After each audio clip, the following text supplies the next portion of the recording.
You don't have a negative thinking problem. If you constantly overthink and criticize yourself, your brain isn't broken. It's actually doing exactly what it has been trained to do. It's a highly efficient machine running a well-practiced routine.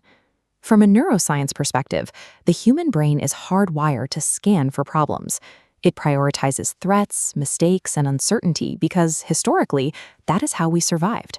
But that ancient survival software misfires in the modern world. When you face everyday stressors, a difficult email, an awkward conversation, your brain reacts like it's a life-or-death threat, trapping you in a tight, closed loop of anxiety. Over the next 30 days, we are going to use a 4-step mechanical routine to rewire your default emotional state. We will rely entirely on basic neuroscience. We are not going to use sheer motivation, and we are definitely not using fake positivity. Negative thinking is simply a trained reflex. And because it was trained into you, it can be systematically untrained. All it takes is about 5 intentional minutes a day. We start with week 1. For the first 7 days, you are not going to try and change the single thought. Your only job is to observe. Before you do anything else, pick a physical notebook or open a dedicated notes app on your phone. This is strictly for logging your thoughts. Pay attention to your high-risk zones. These are the specific environments where automatic negative thoughts spike. For most people, that means lying awake in bed, scrolling social media, or sitting isolated in a quiet room. When you enter those zones and catch a negative thought happening, mentally label it. Tell yourself, this is negative thinking. Write it down in your log. Do not judge yourself, and do not try to fix the thought. This simple act of logging and labeling creates psychological distance. You are stepping back from your own mind. This is the mandatory first step, because you cannot rewire a pattern if you can't see it happening. Moving into week 2, we shift our strategy. You're going to stop relying on mental willpower and start using physical friction to break the thought cycle. Every automatic behavior follows a specific cognitive loop. It starts with a trigger, which leads to an automatic thought, which immediately forces a reaction. Your goal is to drop a wedge right between the thought and the reaction. The moment you recognize a negative loop starting, take a physical action. Take 1 slow breath. Stand up from your chair.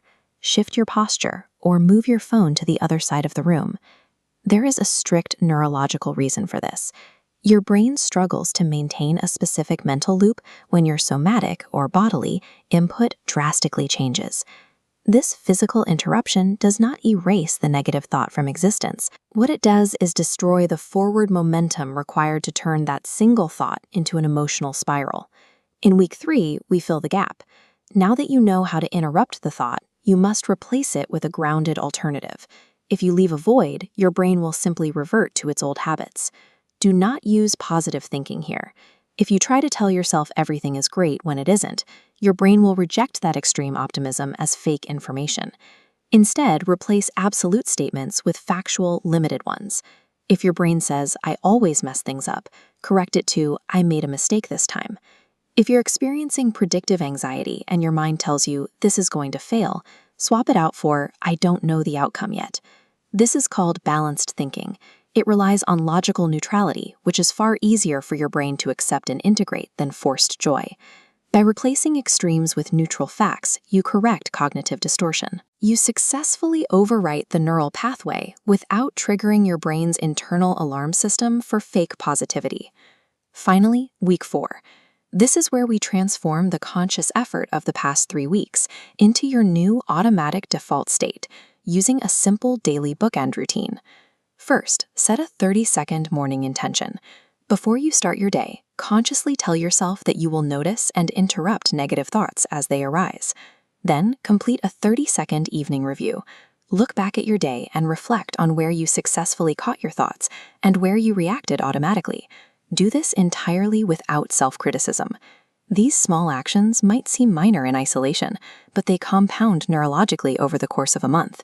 This daily reinforcement takes roughly 1 minute total, yet it provides the exact, consistent repetition your brain needs to accept this new neural pathway as a permanent fixture. As we look at the final outcome, let's set realistic expectations.